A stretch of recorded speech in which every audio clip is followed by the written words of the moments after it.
कि अभी हम लोग का चुनाव कुछ नहीं चाहिए, क्योंकि ना अभी चुनाव करके क्या करेगा कि चुनाव तो हम लोग का मणिपुर में भी अभी जहाँ पर बीजेपी सरकार है और दिल्ली में भी बीजेपी सरकार है, अभी तक नरेंद्र मोदी जी अभी तक कुछ भी नहीं बोल रहे हैं। मणिपुर राज्य में भी चुनाव होने जा रहे हैं। मणिपुर की 2 सीटों पर चुनाव होंगे और यहाँ पर 2 फेज में वोट डाले जाएंगे। इनर मणिपुर और आउटर मणिपुर की जो सीट है, आउटर मणिपुर की सीट पर पहले फेज में भी वोट डाला जाएगा और दूसरे में भी। उसके पीछे का कारण है यहाँ पे हो रही हिंसा अभी भी नहीं रुकी है और उसके बावजूद भी चुनाव हो रहे हैं। कौन जीत रहा है, कौन हार रहा है, तमाम सवालों के जवाब हम यहाँ पर जानने के लिए ग्राउंड पर मौजूद हैं।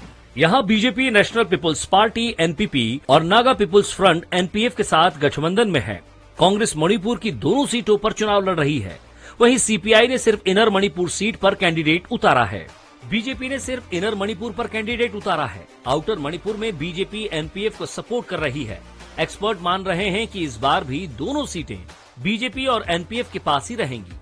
हिंसा के चलते नाराज इंडिजिनस ट्राइबल लीडर्स फोरम यानी आईटीएलएफ ने कुकी और जो समुदाय से लोकसभा चुनाव के लिए नॉमिनेशन फाइल न करने की अपील की थी। इस चुनाव में कुकी समुदाय से कोई भी कैंडिडेट फिलहाल चुनाव नहीं लड़ रहा है। मैतेई समुदाय के लोग भी बीजेपी से नाराज हैं। उनका कहना है कि राज्य में चुनाव से पहले शांति लाई जाए। हमारा पीएम मोदी जी है और अभी तक असम में 2 बार आ चुका हूँ और हमारा मणिपुर की तरफ आके एक भी कुछ भी बात भी बोला नहीं। और फिर हमारा इतना दुख है, हमारा मणिपुर में लाखों बंदा, कितना बंदा मर रहा है, किसी के कितना बंदे घर नहीं है। सुगनू मैतेई बहुल इलाका है, लेकिन यहाँ के लोग कुकी आबादी वाले आउटर मणिपुर की सीट पर वोट डालते हैं। इधर मणिपुर सीट पर बीजेपी और कांग्रेस आमने सामने है। बीजेपी और कांग्रेस दोनों ही पार्टियों ने अपने उम्मीदवार बदले हैं। एक्सपर्ट का मानना है कि बीजेपी के लिए इस बार इनर मणिपुर सीट निकालना मुश्किल लग रहा है। इसकी वजह राज्य में 1 साल से जारी हिंसा है।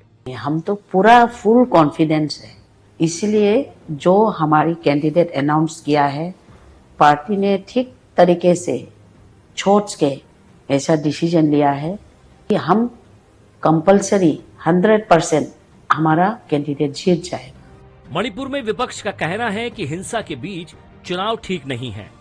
हमारा सरकार का लॉ एंड ऑर्डर पूरा खराब। मणिपुर में इन हालात में चुनाव होना मुश्किल है।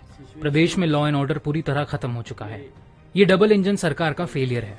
आउटर मणिपुर से हमारे कैंडिडेट अल्फ्रेड की 2 सभाओं में गोली चली। कैंडिडेट लोगों से ही नहीं मिल पाएगा तो फेयर इलेक्शन कैसे होगा? जो आम मिलिटेंट का वो जो पूरा अटैक कर दिया।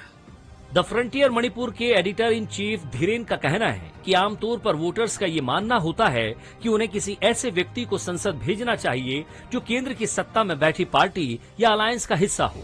इस लिहाज से यहाँ से बीजेपी के जीतने की उम्मीद ज्यादा है। पूरे राज्य में जो 2 फेज में चुनाव होने वाले हैं, उसमें 200 कंपनी से ज्यादा केंद्रीय पैरामिलिट्री फोर्सेस को डिप्लॉय किया जा रहा है और जिले में सुरक्षा की व्यवस्था को भी और मजबूत किया जा रहा है। जो 16 जिले हैं, सब में उसके लिए कार्रवाई की जा रही है। जो हमारे पैरामिलिट्री फोर्सेस हैं, जो स्टेट पुलिस फोर्स है, उनके द्वारा फ्लैग मार्च, एरिया डोमिनेशन वगैरह की कार्रवाई की जा रही है। कई जगहों पे नाका लगा करके वाहनों की चेकिंग की जा रही है।